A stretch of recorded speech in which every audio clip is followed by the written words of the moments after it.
আসসালামু আলাইকুম, আমি মোহাম্মদ সম্রাট মিয়া।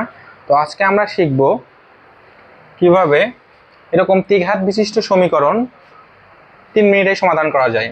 তো আমরা তো গতানুগতিক ভ্যানিশিং মেথডটা পারি সবাই। তো আজকে আমরা ভ্যানিশিং মেথড না নিয়ে শর্টকাট শিখব। আচ্ছা, তো আমরা যদি এই সমীকরণটিকে এর আদর্শ আকারের সমীকরণের সাথে তুলনা করি, তাহলে আমরা পাবো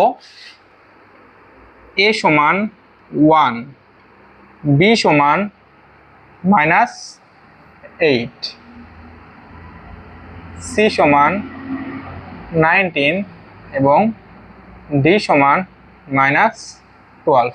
তো প্রথমত আমরা যে কাজটা করব সেই কাজটি হচ্ছে, আমরা যে ধ্রুবকটি রয়েছে, ধ্রুবক কোণটি -12, এই -12-এর যতগুলো উৎপাদকে ভাগ করা যায় সবগুলো উৎপাদক নিয়ে নেব। যেমন +-1, +-2, +-3, +-4, +-6, +-12।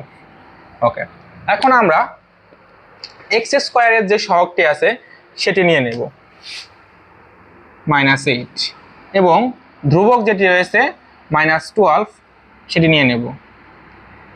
আচ্ছা, এখন আমরা এখানে যেহেতু তিন ঘাত রয়েছে, তার মানে কি x এর মান কয়টা থাকবে? 3টা। তাহলে আমরা কি করব, এমন 3টি উৎপাদককে জুড়ে দেব যে উৎপাদকগুলা জুড়ে দিলে -8 হয়, এবং যেগুলো আবার গুণ করলে -12 হয়।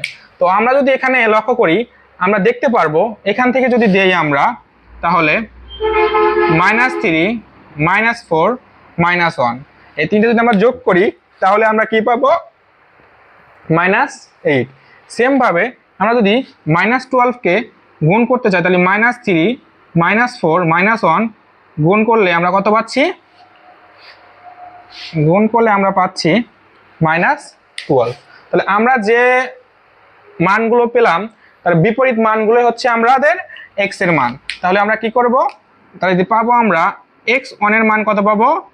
শুধু 3। x2 এর মান কত পাবো? 4। এবং x3 এর মান কত পাবো? 1, যা আমাদের এই সমীকরণটির সমাধান। ঠিক আছে? আর তোমরা যারা এই ম্যাথটি বুঝেছো তারা অবশ্যই এই ম্যাথটি এখানে কমেন্টে করে দেখাবা। ওকে, ধন্যবাদ।